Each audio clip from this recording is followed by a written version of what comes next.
ayat Al-Quran kirim Al-Fatihah kepada Nabi yang mulia alaihi salatu wassalam. Ila hadratin Nabi Al-Fatihah ila ruhi fulan fulan fulan fulan fulan. Jelas ini bukan agamanya Muhammad sallallahu alaihi wasallam. Tidak pernah diamalkan oleh Nabi yang mulia alaihi salatu wassalam.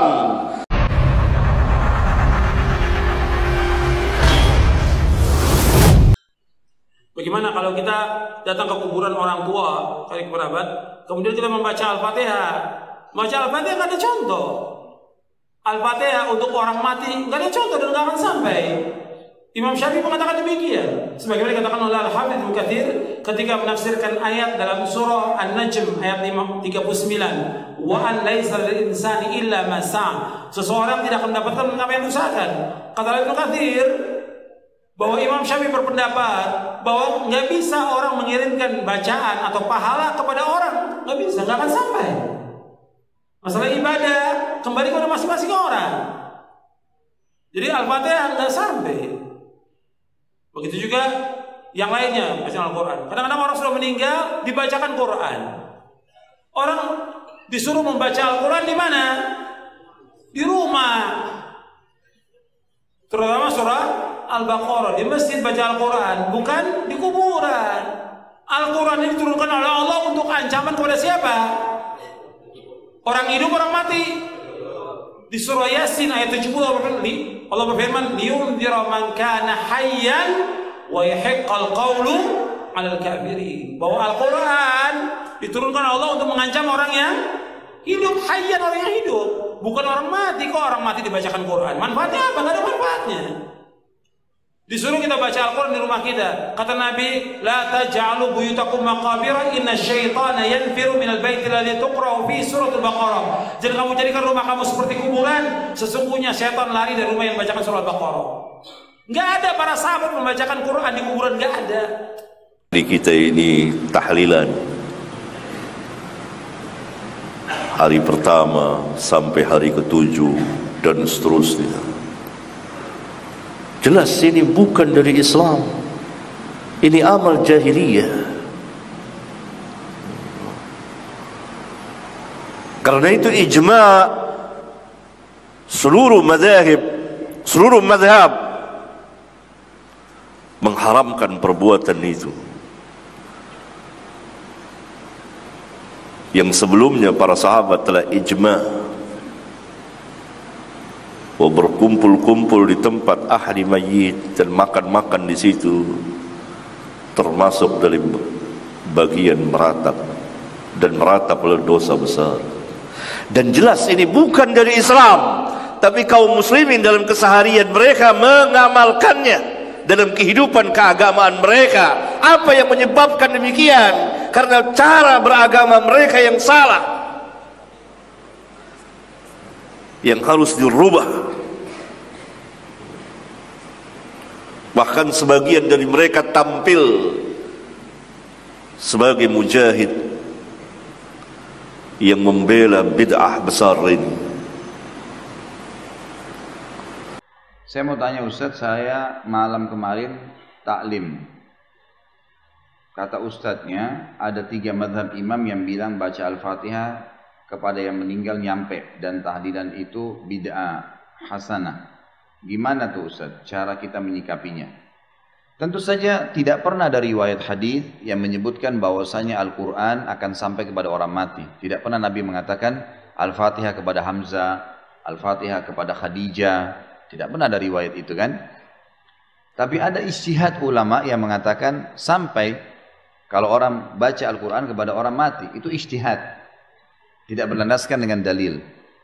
Imam Syafi'i rahimahullah malah tegas dalam masalah ini. Yang kita banyak dipegangi di Indonesia madhabnya, beliau malah tegas mengatakan tidak sampai, gitu kan? Tidak sampai. Tapi ini karena khilafiyah, kembali kepada individu masing-masing, gitu kan?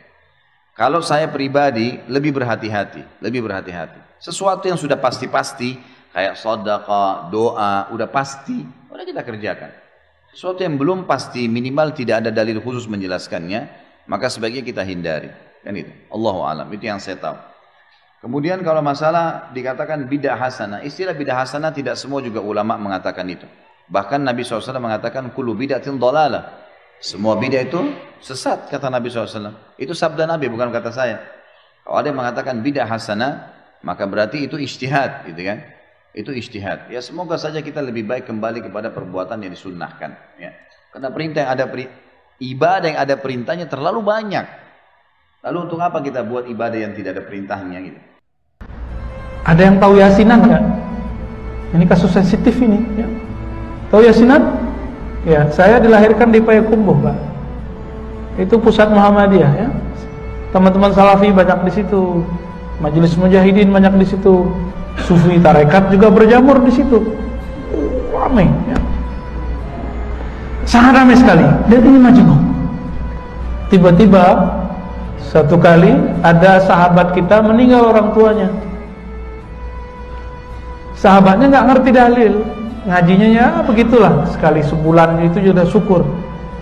Pas ketika sudah meninggal malamnya ada orang baca Yasin. Tiba-tiba ada seseorang bilang gak boleh baca Yasin. Kenapa? Beda.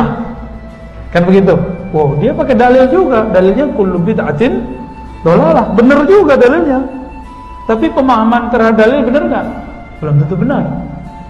Nah, kita coba cek. Kita nggak usah pakai ustadz sekarang ya. Antum pakai ustadz sekarang kacau, bisa bentrok begini terus. Sekarang coba lihat. Ada yang meragukan Imam Bukhari? Nggak ada.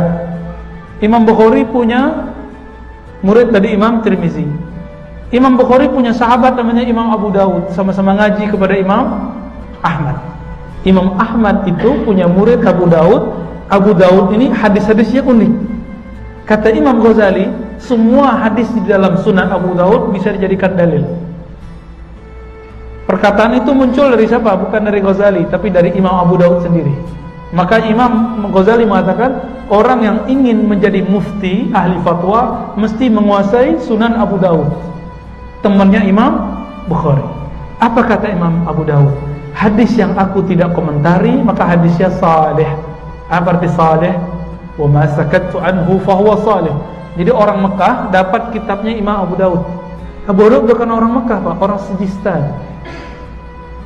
Orang Sijistan, ya. Dikirimin buku-buku itu kok ke orang Mekah kaget. Ini buku bagus sekali, lengkap. Lalu orang Mekah kirim surat ke Imam Abu Dawud. Ya Aba Dawud, wahai Abu Dawud, hal kullu hadisin rawaitahu fi hadzal kitab sahih? Apakah semua hadis yang kamu riwayatkan dalam kitab ini sahih? Apa jawaban beliau? Wa ma sakattu anhu fahuwa salih. Yang aku tidak komentari itu hadisnya saleh. Saleh artinya apa? Boleh dipakai, boleh diamalkan, karena ada ulama salafus saleh yang mengamalkannya.